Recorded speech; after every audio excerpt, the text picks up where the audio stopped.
जय हिंद दोस्तों। ये एसएससी स्टेनोग्राफर का प्रीवियस ईयर का पेपर है 2017 वाला।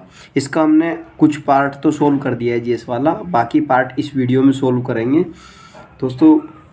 इसका जो क्वेश्चन है 76, ये क्वेश्चन कहता है कि उच्च वोल्टेज आवेदन के लिए किस प्रकार के इंसुलेटर का उपयोग किया जाता है। जो हाई वोल्टेज के आवेदन करना है उसके लिए किस प्रकार के इंसुलेटर का प्रयोग किया जाता है, ये पूछा गया है। तो जो सस्पेंशन एक इंसुलेटर होता है, सस्पेंशन उसका उपयोग किया जाए। दोस्तों इन ऐसे क्वेश्चनों के लिए आपको थोड़ा सा मूव करना पड़ेगा। जो आपका केमिस्ट्री जो है वहाँ आपको इसकी काफ़ी अच्छी समझ आ सकती है, ठीक है। तो इसलिए यहाँ केवल इस वीडियो में इतना ही आपको एक्सप्लेन करूँगा। अगला क्वेश्चन है कि रेक्टिफायर का उपयोग खाली स्थान को बदलने के लिए किया जाता है। जो रेक्टिफायर होता है, रेक्टिफायर आपने डायनेमो देखा होगा। डायनेमो में जो एसी से डीसी कन्वर्ट करते हैं, एसी से डीसी में एसी को डीसी में कन्वर्ट किया जाता है, तो ये आपका तब रेक्टिफायर का उपयोग किया जाता है, ठीक है ना। इसी के लिए रेक्टिफायर का उपयोग करते हैं। ये मोस्टली आपको हमने स्टेनोग्राफर के पेपर को सोल्व करते हुए एक चीज़ को नोट किया है दोस्तों, कि इसमें जो आपका साइंस है ना, जर्नल साइंस है, उसकी वेटेज ज़्यादा है। बायोलॉजी का देखो नॉर्मल एसएससी क्या पूछता है, 1-2 क्वेश्चन फिजिक्स से, 1-2 क्वेश्चन केमिस्ट्री से, बाकी बायोलॉजी से पूछ लेता है। लेकिन यहाँ आपका स्टेनोग्राफर में हमने देखा, पिछले पेपर को सोल्व करते हुए 2-3 पेपर हमने सोल्व किया है, उसमें हमने देखा है कि इसमें केमिस्ट्री का भी वेटेज रखा गया है दोनों पेपर में। बाकी तो है ही। अगला क्वेश्चन देखते हैं। तो जब किसी वस्तु को पृथ्वी से चंद्रमा पर स्थानांतरित किया जाता है तब खाली स्थान है। तब जब हम किसी वस्तु को पृथ्वी से चंद्रमा पर भेजते हैं तो उसका जो द्रव्यमान होता है वो अपरिवर्तित रहता है, द्रव्यमान अपरिवर्तित रहता है। लेकिन जो वेट है, जो भार है, देखो द्रव्यमान और भार में डिफरेंस होता है, इस चीज़ को आपको समझना पड़ेगा। जो उसका द्रव्यमान है वो तो अपरिवर्तित रहेगा दोस्तों, लेकिन जो उसका भार है, वस्तु का भार, वो भार 1/10 कम हो जाता है, घट जाता है, 10 गुना, मतलब 1/10 रह जाता है। यदि किसी कोई वस्तु 60 किलो की है और चंद्रमा पर उसे आप भेज दोगे तो वो कितनी रह जाएगी, 10 किलो की रह जाएगी। यानी भार तो घट जाता है, लेकिन द्रव्यमान की यदि बात की जाए तो द्रव्यमान सेम टू सेम रहता है। द्रव्यमान ना तो घटता है ना बढ़ता है बिल्कुल भी। तो इस बात को आपको ध्यान रखना है, द्रव्यमान और भार में डिफरेंस को समझ के चलना है ऐसे क्वेश्चनों के लिए। और ये क्वेश्चन पूछ लिया जाता है, कई बार पूछा गया क्वेश्चन है। देख तुम अगला क्वेश्चन देखिए। जैसे क्वेश्चन नंबर ये है कि यदि कंप्यूटर में एक से अधिक प्रोसेसर हैं तो इसे खाली स्थान के रूप में जाना जाता है। यदि कंप्यूटर में एक से अधिक प्रोसेसर हैं तो इसे किसके, आपने सुना एक शब्द मल्टी डायमेंशनल, यानी जो अनेक दिशाओं में, जिसकी अनेक दिशाएं ओपन की जा सकती हैं उसको मल्टी डायमेंशनल बोलते हैं। इसी प्रकार मल्टी प्रोसेसर, तो मल्टी प्रोसेसर जो होता है उसमें अनेक प्रकार के, मतलब एक से अधिक प्रोसेसर होते हैं, इसी को मल्टी प्रोसेसर बोलते हैं। ये आप कॉमन सेंस से भी इसको कर सकते थे इस क्वेश्चन को, ठीक है। अच्छा, बाकी नेक्स्ट क्वेश्चन देखते हैं। ये वाला क्वेश्चन एक फुल फॉर्म को लेकर है। क्वेश्चन क्या है कि SMPS, यहाँ देखो ध्यान से, यहाँ देखो SMPS का पूरा नाम क्या है। S का मतलब होता है स्विच, M का मतलब मोड, और P का मतलब पावर, और S का मतलब supply. Switch, mode, power, supply. यानी यहाँ आप देख सकते हैं कि 2 या 3 क्वेश्चनों का वेटेज जो है स्टेनोग्राफर में वो कंप्यूटर से भी है, कंप्यूटर की स्किल से भी है। तो इसलिए बेटर है कि आपको, केवल मैंने इन प्रीवियस ईयर पेपर को इसीलिए रखा है कि आपको एक बार मैं आपका ध्यान उधर फोकस कराऊं कि किस टॉपिक को कहाँ से कितना पूछा जा रहा है। फिर तब जाके हम प्रैक्टिस सेट करना शुरू करेंगे, तब जाके और ज़्यादा से ज़्यादा करेंगे, ताकि हम बिल्कुल स्ट्रिक्ट पॉइंट पे पहुँच पाए। अगला क्वेश्चन, एक क्वेश्चन नंबर 81 क्या कहता है कि लीड प्रसिद्ध बैटरी में निम्नलिखित अम्लों में से किसका उपयोग किया जाता है। जो लीड बैटरी होती है, लीड बैटरी में सल्फ्यूरिक एसिड का प्रयोग किया जाता है। कल भी ऐसा क्वेश्चन आया था लास्ट पेपर में भी। तो यानी क्वेश्चन हमेशा रिपीटेड होते हैं, टॉपिक तो ज़रूर रिपीटेड होता है, ठीक है ना। तो इसलिए इन चीज़ों के लिए ही हमारा मेन पर्पज़ यही है कि हम टॉपिकों को ध्यान से देखें कि कौन सा टॉपिक बार बार रिपीट हुआ है, कौन सा टॉपिक बारंबार रिपीट हुआ है, उस पर ज़्यादा से ज़्यादा टाइम दे, ज़्यादा फोकस करें अदर टॉपिक की अपेक्षा। अगला क्वेश्चन देख लेते हैं। क्वेश्चन नंबर 82 क्या कहता है कि सामान्य तापमान, 82 देखो ये यहाँ, सामान्य तापमान पर कौन सी धातु तरल रूप में रहती है। सामान्य तापमान पर कौन सी धातु तरल रूप में रहती है। तरल रूप में आपका पारा देखा ना, पारा एक ऐसी धातु जो तरल रूप में रहती है। जबकि ग्लास कांच है, कैडमियम और ब्रोमाइड ये सामान्य ताप पर तरल रूप में नहीं रहते हैं, ये कठोर रहते हैं। कठोर ग्लास आपने देखा, वही ग्लास की बात करते हैं, कांच। और कैडमियम भी एक कठोर धातु है, ब्रोमाइड भी। तो अगला क्वेश्चन देखते हैं। अगला क्वेश्चन क्या कहता है कि निम्नलिखित में से कौन नोबेल गैस है? नोबल गैस, नोबल गैस नहीं है। हाँ नहीं है पूछा है, मैं तो ये गलत कर देता। निम्नलिखित में से कौन नोबल गैस नहीं है? जो कार्बन है, कार्बन नोबल गैस नहीं है। बाकी रेडान, आर्गन, नियोन और रेडान जैसी जो गैसें हैं, ये गैसें आपकी नोबल गैसें हैं। जबकि जो कार्बन है, कार्बन डाइऑक्साइड है, ये ऐसी गैसें कि नोबल गैसें नहीं है। अगला क्वेश्चन 84, सूर्य में किस तत्व की अधिकतम उपस्थिति है? सूर्य में कौन सा तत्व सबसे ज़्यादा उपस्थित होता है? सूर्य के अंदर कौन सा तत्व सबसे ज़्यादा उपस्थित होता है, ये पूछा गया है इस क्वेश्चन में। तो जो हाइड्रोजन है, हाइड्रोजन, तो वो आपका सूर्य में सबसे ज़्यादा देखा जाता है। अगला क्वेश्चन देखते हैं। ग्रीन हाउस प्रभाव के कारण खाली स्थान, ग्रीन हाउस जो गैस है उनका प्रभाव के क्या कारण हैं? धरती का तापमान बढ़ जाता है, देखो जैसे जो अल्ट्रावायलेट किरणें हैं, अल्ट्रावायलेट किरणें, और आपका जो मतलब हमारी जो कौन सी परत है, पराबैंगनी किरणों से जो हमारी रक्षा करती है, वो एक ओजोन परत होती है।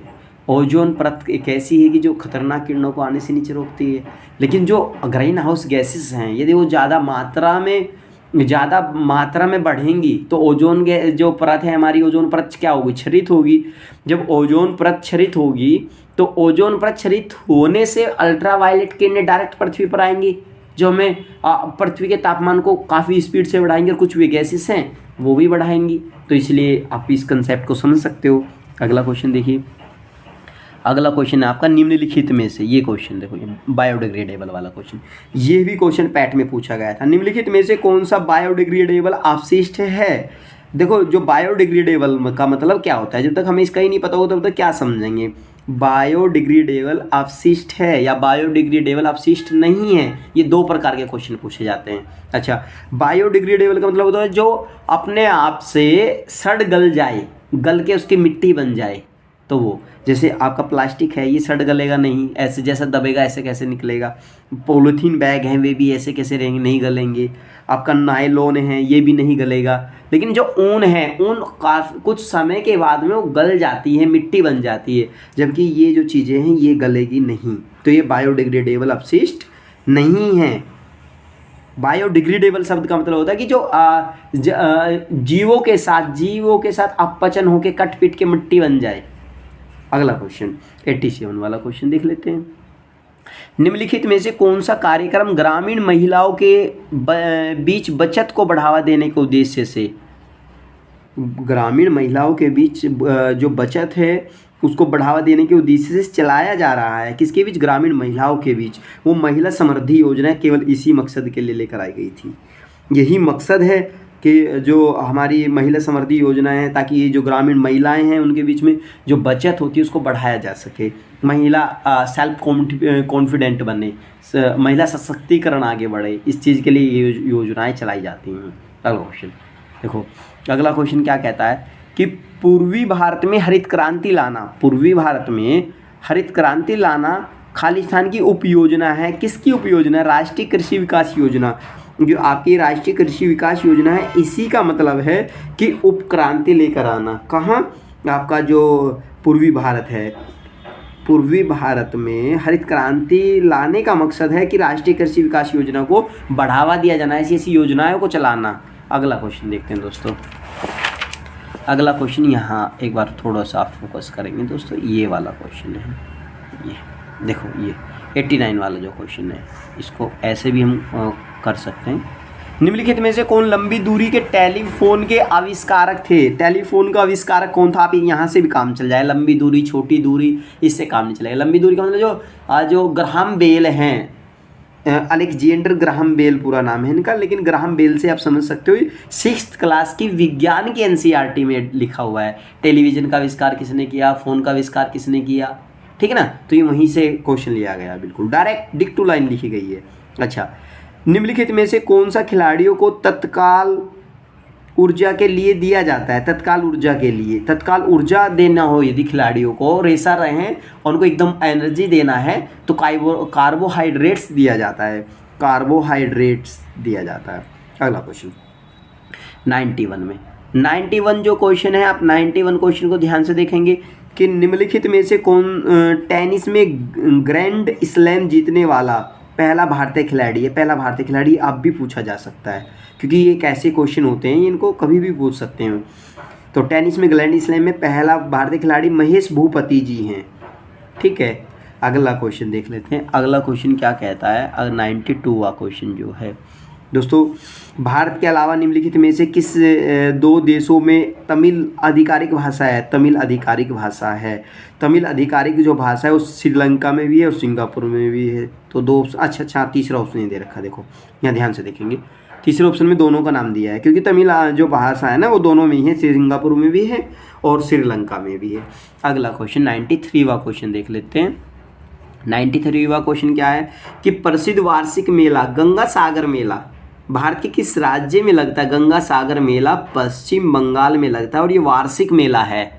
गंगा सागर मेला पश्चिम बंगाल में लगता है, जहाँ पश्चिम बंगाल में से आपका हावड़ा ब्रिज आपने सुना है। हुगली नदी गंगा नदी से वितरिका के रूप में निकलती है। हुगली नदी गंगा नदी की वितरिका है, ना कि सहायक नदी है।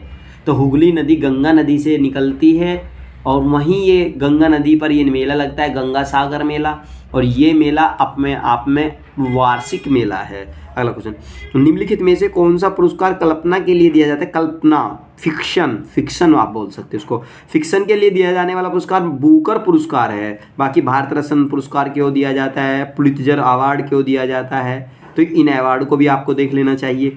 बाकी कल्पना फिक्शन के लिए बुकर पुरस्कार दिया जाता है। अगला क्वेश्चन देखने का हम प्रयास करेंगे। देखो दोस्तों, ये वाला क्वेश्चन, नोबेल शांति पुरस्कार 2016 जुआन, ये उसी टाइम का करंट है, इसकी अब कोई महत्व नहीं। अब इस टाइम जो नोबेल पुरस्कार दिए जा रहे हैं आपके फिजिक्स के क्षेत्र में किसको दिया गया है, तो जो हमारे नोबेल पुरस्कार 6 क्षेत्रों में दिए जाते हैं। केमिस्ट्री का नोबेल पुरस्कार तो अभी ये वितरित हुए हैं अभी जस्ट। तो आपको एग्ज़ाम देने से पहले एक बार इनकी श्रेणी को चेक कर लेना चाहिए ज़रूर से ज़रूर, क्योंकि अभी दिया गया है नोबेल पुरस्कार। हर क्षेत्रों के शांति का नोबेल पुरस्कार किसको दिया गया, तो वो आप एक बार सीरीज निकाल के गूगल से उसको अच्छे से पढ़ के जाएं, क्वेश्चन पूछा जा सकता है। अगला क्वेश्चन, अभिज्ञान शाकुंतलम खाली स्थान है। देखो दोस्तों, अभिज्ञान शाकुंतलम एक नाटक है। अभिज्ञान शाकुंतलम एक नाटक है, ठीक है। क्वेश्चन नंबर नेक्स्ट, काला सागर आर्थिक सहयोग क्षेत्र में खालिस्तान सदस्य, जो काला सागर आर्थिक सहयोग है ना, ये इसमें 12 सदस्य पार्टिसिपेट करते हैं, 12 सदस्य देश। अगला क्वेश्चन 98 वाला क्वेश्चन है कि ANZUS पर खालिस्तान के क्षेत्र के बीच 1951 में हस्ताक्षर किए गए थे। जो हस्ताक्षर किए गए थे वो ऑस्ट्रेलिया और संयुक्त राज्य अमेरिका के बीच हस्ताक्षर किए गए थे। अगला क्वेश्चन, क्वेश्चन नंबर 99 है पल्क। ये पाक नहीं है, पाक स्ट्रेट नहीं, ये पल्क स्ट्रेट है।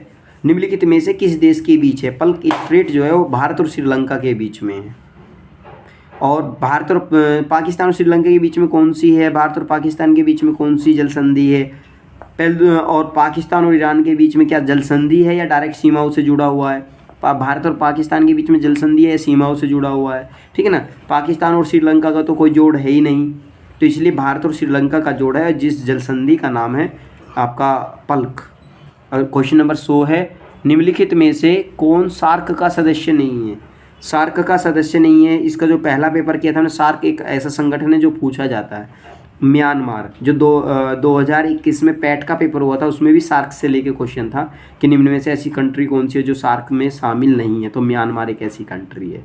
ओके दोस्तों, मिलते हैं अगली वीडियो में। एसएससी जीडी का पेपर लेके मिलने का प्रयास करेंगे। ओके, थैंक यू बाय दोस्तों।